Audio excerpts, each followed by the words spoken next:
말의 감사. 하나님의 창조 사역이 하나님의 생각 속에만 있지 않았다. 빛이 있으라고 말씀하실 때 비로소 창조가 시작된 것이다. 감사는 생각에 머물러서는 감사가 아니다. 감사가 실패하는 이유는 생각으로만 감사하려고 하기 때문이다. 생각은 마치 씨앗과 같다. 씨앗은 생명이 있는 것이지만 싹이 나고 줄기가 뻗고 꽃이 피고 열매를 맺기까지는 씨앗에 불과하다. 씨앗이 땅에 떨어져 비로소 생명의 싹이 나오기 시작한다. 생각이 생명의 씨앗이라면 말은 씨앗의 싹이 나는 것이다. 말을 할 때의 그 말은 생명의 활동을 시작한다. 생각이 말이 되어 세상으로 나올 때 비로소 싹이 나고 줄기가 뻗고 꽃을 피우며 열매를 맺을 수가 있다. 우리의 감사도 말이 될 때 생명이 나타나기 시작한다. 우리는 모두 부모님께 감사를 생각한다. 그런데 감사의 말을 하지 않기에 감사의 열매가 맺히지 않는다. 문둥병을 고침받은 10명의 문둥병장 중 1명만 예수님께 감사했다. 9명은 예수님에 대한 감사한 마음이 없었다. 그들이 돌아가서 새 생활이 시작되었을 때 감사한 생각을 했을 것 같다. 그런데 그들은 감사한 사람이 아니었고 1명만 감사한 사람이 되었다. 이유가 무엇인가? 1명의 사마리아인 문둥병자는 감사의 말을 하기 때문이다. 감사는 말할 때 감사가 되는 것이다. 부부 프로그램을 운영하면서 배우자에게 감사한 것을 말해보자고 하면 대부분의 부부는 배우자에게 감사한다고 생각한다고 한다.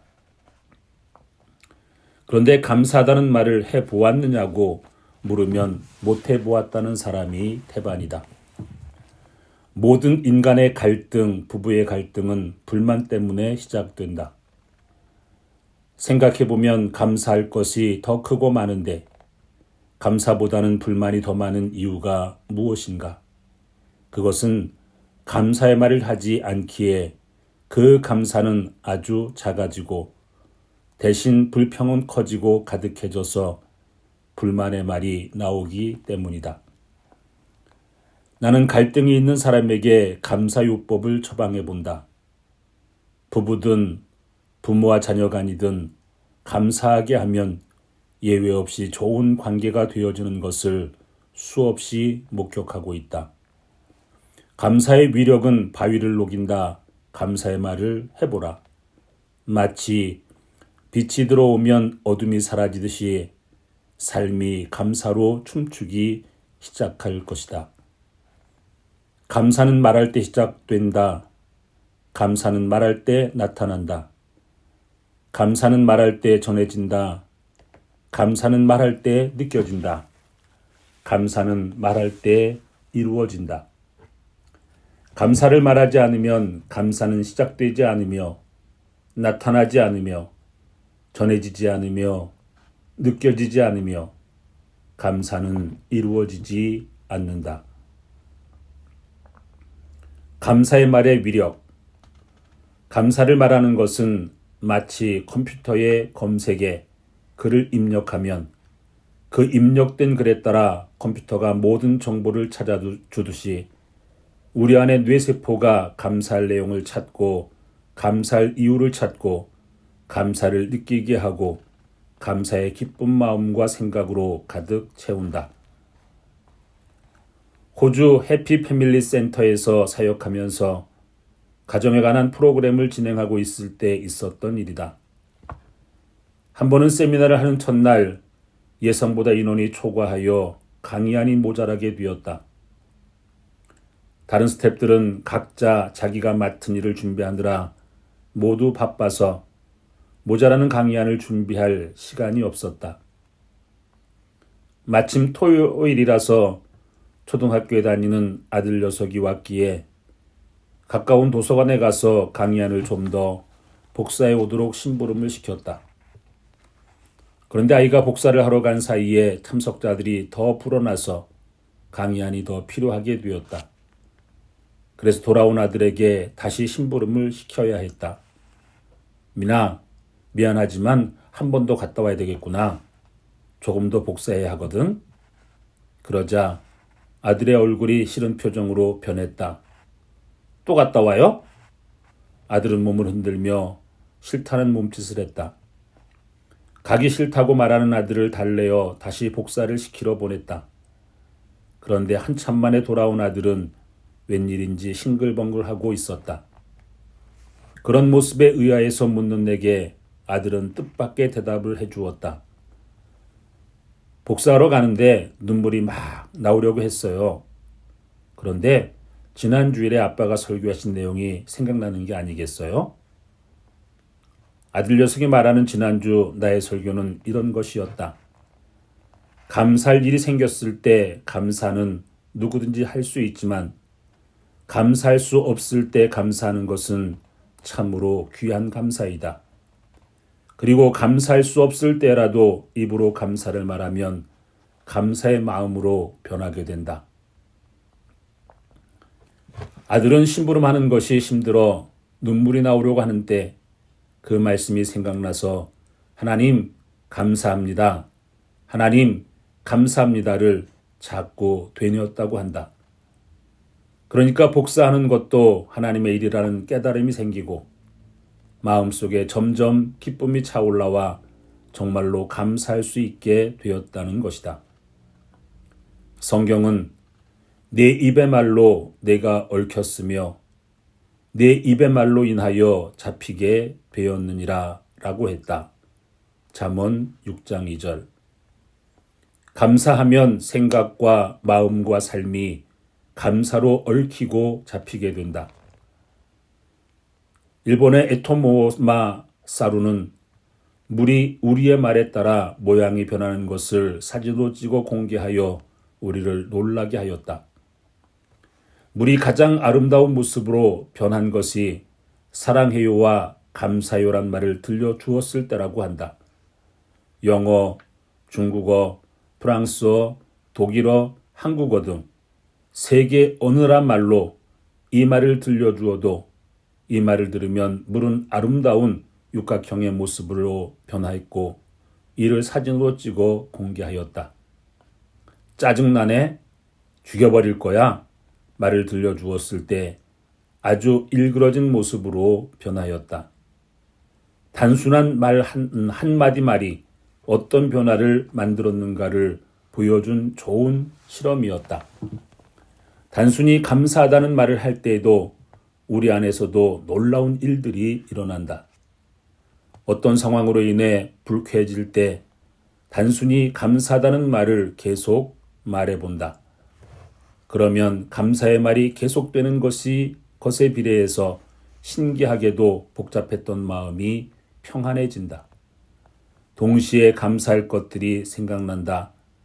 마치 물이 감사하다는 말을 듣고 아름다운 모습으로 변하듯 우리의 영혼도 감사의 말을 들으면 가장 아름다운 모습으로 변하는 것이다. 그래서 복잡하고 화가 날 때 단순히 감사합니다는 말만 해도 내 마음의 평안을 회복하고 감사로 충만해진다. 얼마 전 아들이 첫 외박을 나왔다. 훈련이 끝나고 배치를 받아 군생활을 시작한 지 얼마 안 되어서 그런지 집에 와서 밤에 잠을 자지 못하고 뒤척이는 아들의 모습을 보며 엄마의 마음이 무척 아팠는가 보다. 그래서 아내가 그 마음을 극복하려고 감사합니다, 감사합니다를 계속했더니 마음이 감사로 온통 가득 번지며 아들도 온통 감사로 보이더란다. 다음 날 세면을 하면서 이렇게 계속 감사를 말하는 게 성경적입니까? 하고 하나님께 묻게 되었는데 이때 70번에 7번이라도 감사하라는 하나님의 음성이 들렸단다. 하나님은 70번에 7번씩이라도 감사하길 원한다는 것을 알게 되었다 한다. 무척 화가 날 때 일단 주여 감사합니다를 7번씩 해보라는 나의 권고에 어떤 분이 말을 듣고 바로 시험을 해볼 일이 생겼단다. 집에 갔더니 아내가 잔소리하며 역성을 내기에 속으로 무조건 주여 감사합니다 말하기를 시작했다. 그랬더니 정말 신기하게도 화가 가라앉고 마음이 평안해지며 아내에게 감사할 것이 생각나며 웃으면서 아내의 투정을 받게 되어 두 사람 사이가 좋아졌다고 한다. 그렇다. 우리 마음이 감사의 말을 들으면 특별한 현상이 일어난다. 첫째, 화가 누그러진다는 것이다. 둘째, 자동적으로 감사할 것이 찾아진다는 것이다. 감당하기 어려운 일이 다가왔을 때 주여 감사합니다를 계속 말해보라.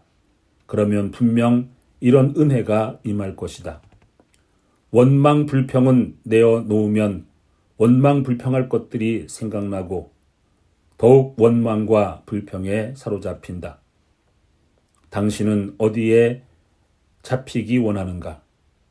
원망과 불평으로 저주의 인생, 실패의 인생, 불신앙의 인생이 되기를 원하는가?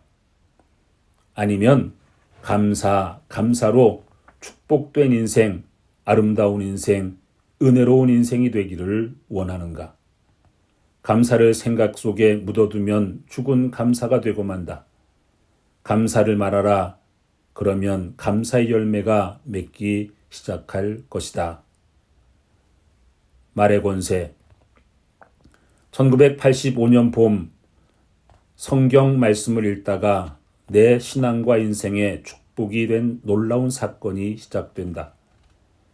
그것은 예수님이 무화과 나무를 뿌리채 마르게 한 사건의 말씀 때문이었다. 예수님이 제자들을 데리고 예루살렘으로 가시다가 한 무화과 나무를 보시고 다시는 내가 열매를 맺지 못할 것이다 라고 말씀하셨다. 마태복음 21장 19절. 그리고 예루살렘으로 올라가셨다. 그 다음 날 다시 제자들을 데리고 어제 무화과 나무가 있었던 그곳으로 가셨다. 그런데 이게 웬일인가? 어제 그 무화과 나무가 뿌리까지 바싹 말라 있는 것이다. 베드로가 놀라 주님께 말했다. 베드로가 여짜오되 저주하신 무화과 나무가 말랐나이다. 마가복음 11장 21절. 베드로가 여쭈었습니다. 예수님의 말 한마디에 어떻게 이런 일이 일어날 수 있습니까? 라는 말이었다. 이에 예수님의 대답이 놀랍다. 예수께서 그들에게 대답하여 이르시되 하나님을 믿으라. 내가 진실로 너에게 이르노니 누구든지 이 산더러 들리어 바다에 던지라 하며 그 말하는 것이 이루어질 줄 믿고 마음에 의심하지 아니하면 그대로 되리라. 마가복음 11장 22절로 23절. 이 말씀은 무슨 말씀인가? 이제 다시는 열매를 맺지 못하리라는 내 말 한마디에 오늘 이렇게 뿌리채 마른 무화과 나무를 보고 있지?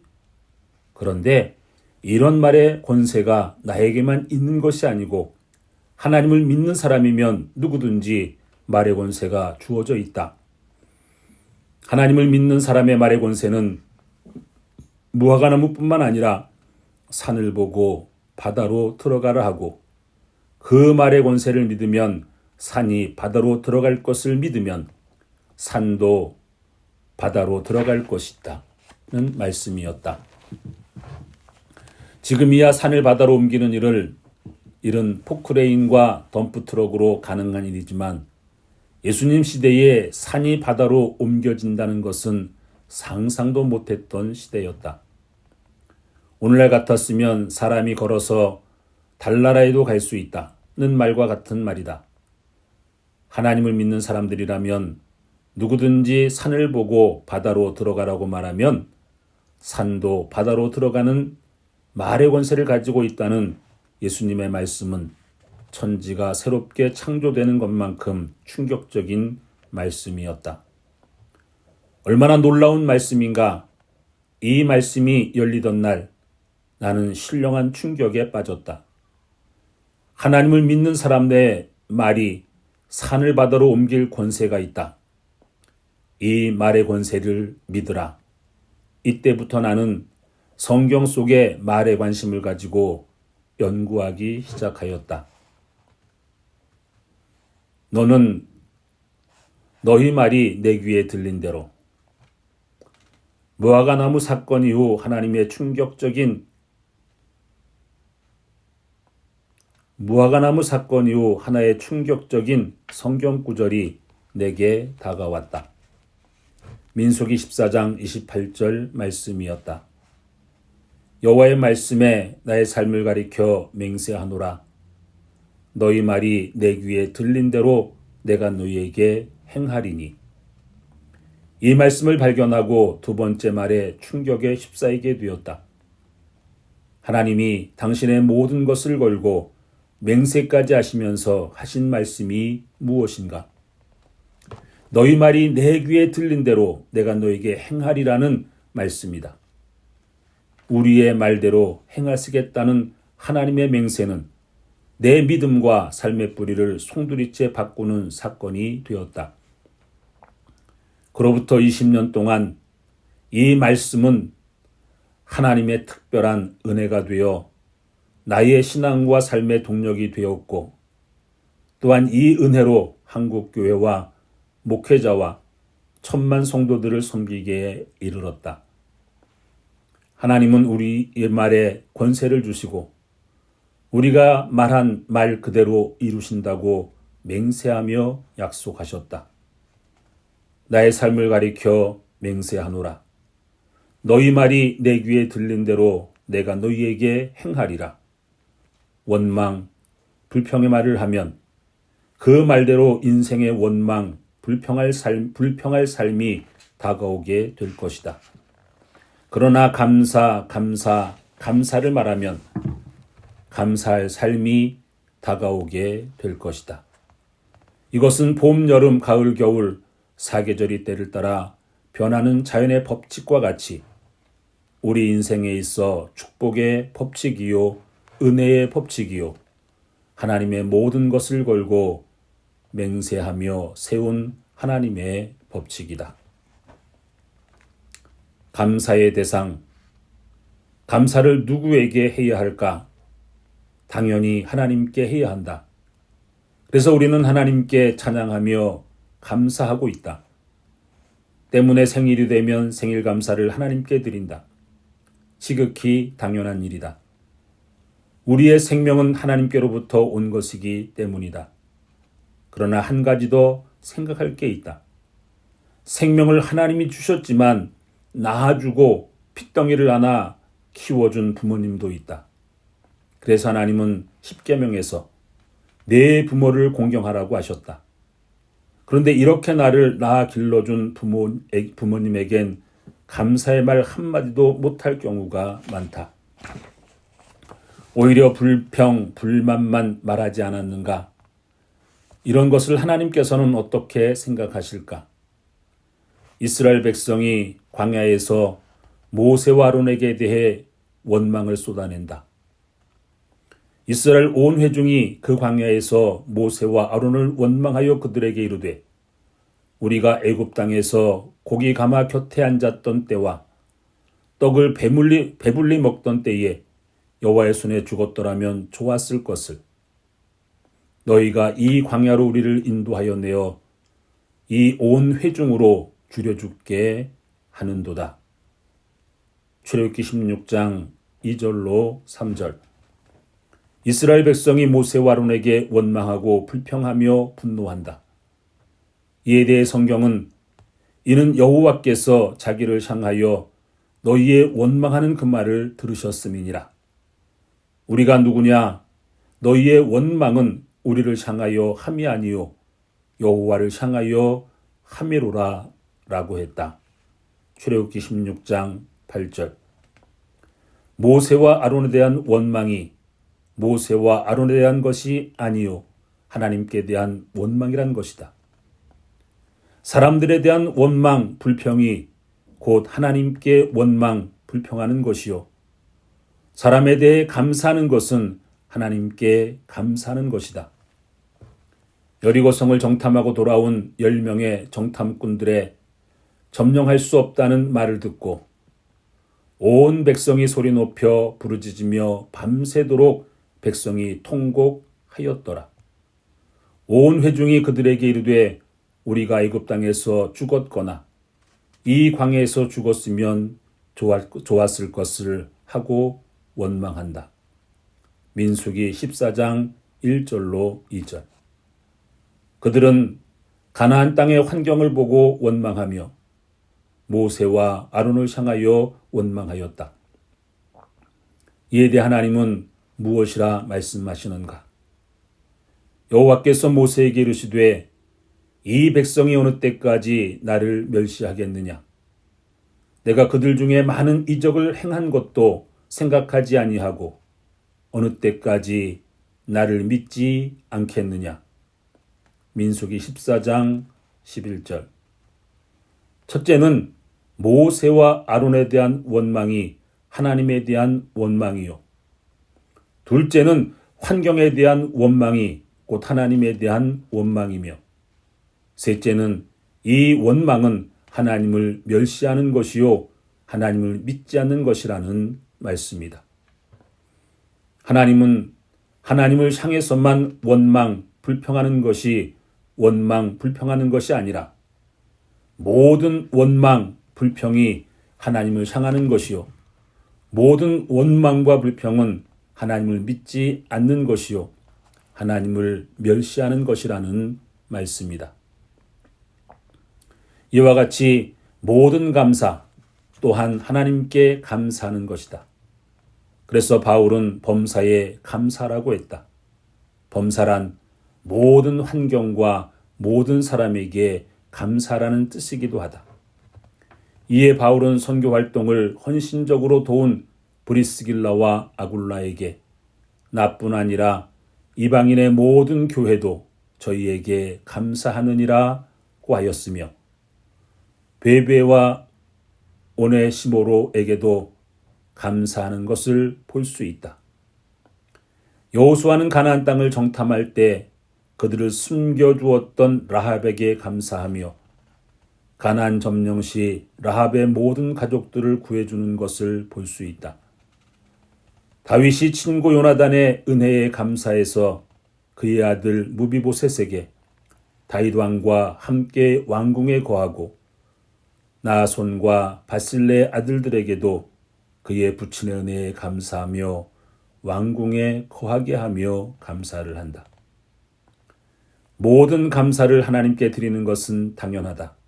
그러나 하나님께 감사한다는 것만이 감사가 아니라 모든 삶, 모든 환경, 모든 사람에게 감사하는 것이 곧 하나님께 감사하는 것이다. 또한 모든 원망, 불평, 이는 곧 하나님께 원망, 불평하는 것이다. 당신은 하나님께 감사하는 사람이 되기를 원하는가? 아니면 하나님을 원망하며 멸시하며 하나님을 믿지 않는 불신앙의 사람이 되기를 원하는가? 모든 것에 감사는 사람이 하나님께 감사하는 사람이다.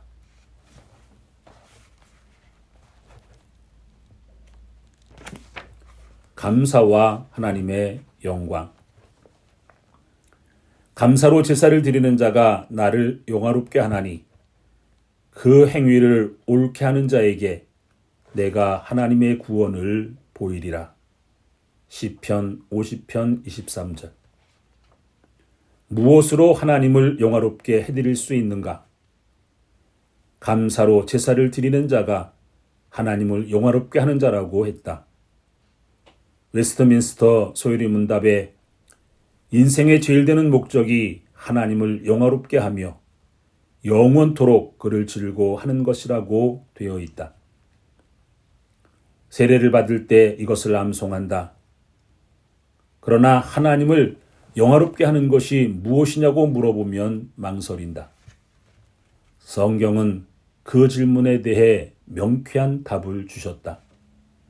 감사로 제사를 드리는 자가 나를 영화롭게 하나니 바로 감사하며 사는 것이 하나님을 영화롭게 하는 것이다. 미국의 축복. 몇 해 전에 집회인도차 미국에 갔었다. 시카고에서 어떤 분의 안내로 무디 박물관을 둘러보고 미시간 호수가 보이는 시어스타워 93층 식당에서 식사를 하면서 깜짝 놀랄 만한 이야기를 나누게 되었다. 함께 식사를 하는 분이 한국 사람은 과시욕이 많다고 꼬집는다.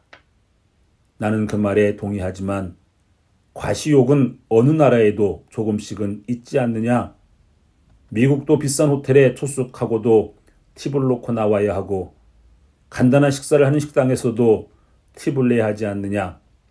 이게 다 과시욕에 소비했던 것 아닐까 하고 말했다. 미국에는 팁 문화가 발달되어서 호텔에 투숙하고 나올 때 테이블 위에 팁을 두고 나와야 하고 5불짜리 식사를 하면서도 팁을 놓고 나와야 한다. 나는 미국에서 이런 점이 불만스러웠다. 호텔비도 적은 돈이 아닌데 거기에다가 팁까지 내야 하나? 이런 미국 사람들이 한국 사람 못지않게 과시욕이 있기 때문이라고 이야기한 것이다. 그런데 식사를 대접하는 분이 손사래를 치며 말했다.